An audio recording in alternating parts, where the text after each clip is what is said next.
Good afternoon. Um, Contrary to the topic that was announced, my topic is building library management platform, and this is born out of the need of the particular organization in which I interned.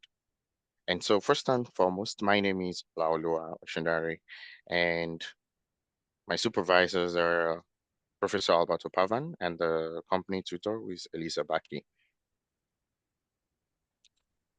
Now, in this, briefly, I'm going to go through the outline for the entire presentation, which is divided into five: project background, the existing workflow, case study, proposed workflow, and conclusion. Now, the entire project was as a response to the particular need of the organization in which I worked, namely Mari Technimont in Milan, Italy. So what is the aim of the project? The primary aim of this research is to analyze the current operational processes and to help them derive a comprehensive design guidelines for the development of a BIM library management platform tailored to their specific needs. And so to achieve that, here are some of the things that I had to do. Uh, I had to do a BIM workflow analysis of the current situation.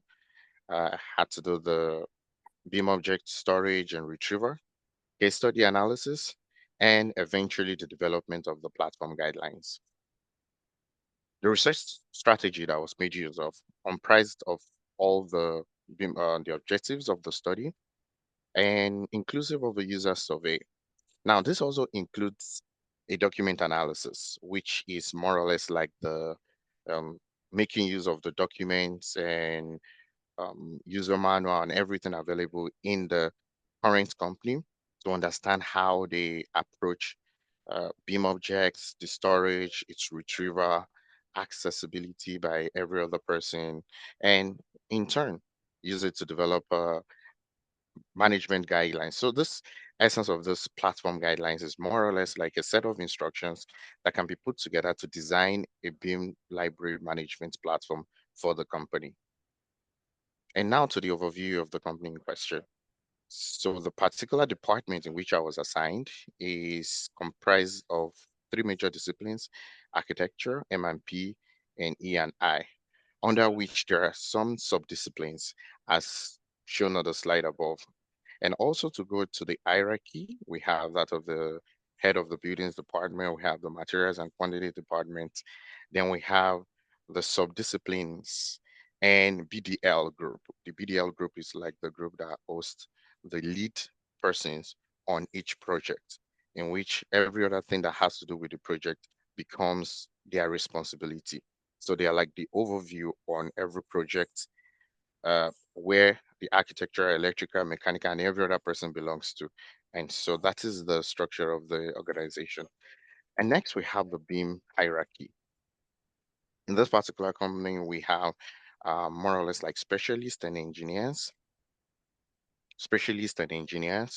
who are they're like the first set of people that make designs and drafts and outlines, the beauty matrices and stuff like that. They make all those things, then it passes on to the BIM modelers who create it into the BIM models. They are also the ones that create the BIM objects.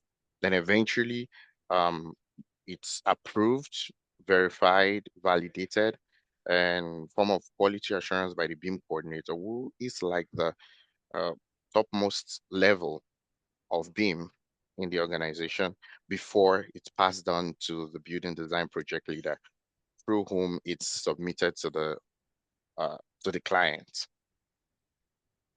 In the current department on that study, here is the distribution of the BIM objects that they have. And so looking at these numbers, it means we have over 3,000 to 4,000 objects that is currently being managed. And the way these objects are managed are using individual files, project files, in which they are copied from, and each time there is a need for those objects, they go into those files and retrieve them, more or less like a manual process. And so this is the distribution of what we have currently. And briefly into the ASIS process map. This might be a bit difficult to explain because it's a bit more intricate. However, the study was conducted on the architectural subdiscipline of the architectural department of the buildings department of the company. And so from top to bottom, we have the swim lanes. So the swim lanes have characterized how I've divided the approach to the processes. So we have actors, reference info. The reference information is like the information that is given to the BIM department, to the architectural department, that they make use of in their BIM process. And the information exchange is like the output or the data that comes out from them that they share with other actors, which is the last line beneath. And so it starts from the left. It starts from the left where we have the start process. It moves to defining the BIM procedure. This is where we make use of all documents that has been issued at the beginning of the contract, the BEPs, the tagging procedure, the modeling procedure, and to define how the particular department or subdiscipline are going to go about modeling that project. And eventually it goes into creation of templates. The template is very important because it helps them to share information to every other modelers involved. And this is like a typical of a large scale design construction company because on a project, for example, you can have up to 30 to 40 modelers, and that is a great number. And so to manage information, the template is one of the ways where they infuse the project information, beam objects that might be needed, and more other details before they share it to all the modelers involved. Also, during the period where you need to create new families, there's a form of disconnect that happens between that, whereby the new family that is to be created sometimes fall short of the naming convention that has been created by the host company, by the coordinating company. And so errors like leaving out a spelling or gaps or adding an S or issues like that affect the consistency of the object. And so retrieving information is more or less left to the technical actors. And so all through the process of this research, I managed to break down all the actors involved in this process into technical and non-technical actors. With the technical actors, the ones that have direct access to the authoring software, they have the Revit license because the company predominantly um, makes use of a Revit, Autodesk Revit for their modeling, especially this department, while some other departments use other authoring softwares.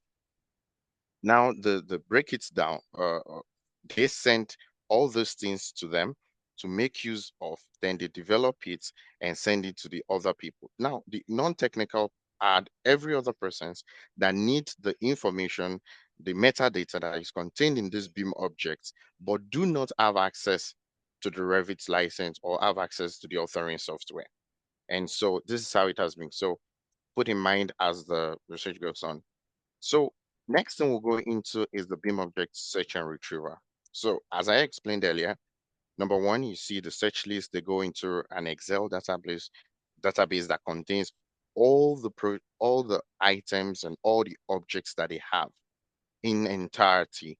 So for architecture, for example, all the 2,556 items have their list here on this Excel, and you have to start using filters and search using trying all forms of description to be able to identify a particular object. And sometimes because the way some objects have been identified, it's very much difficult for people to look for it. And you might tend to create a new object which already existed, only with a different name. And so these are one of the reasons why this became a problem. And so you use the filter, you bring it out, then you copy, you find the objects and the Revit file, you copy, then you go and paste it on the project. So another thing that was done was user survey to be able to understand the pain points of the users. And as I said earlier, divided into technical and non-technical users. And so the technical users review the BIM modeler, the coordinator, and the architectural specialist. Why the non-technical users are every other person that do not have direct access to the authoring software. And so this even involves a member of the management, which is the head of the department. And here is the result of that survey.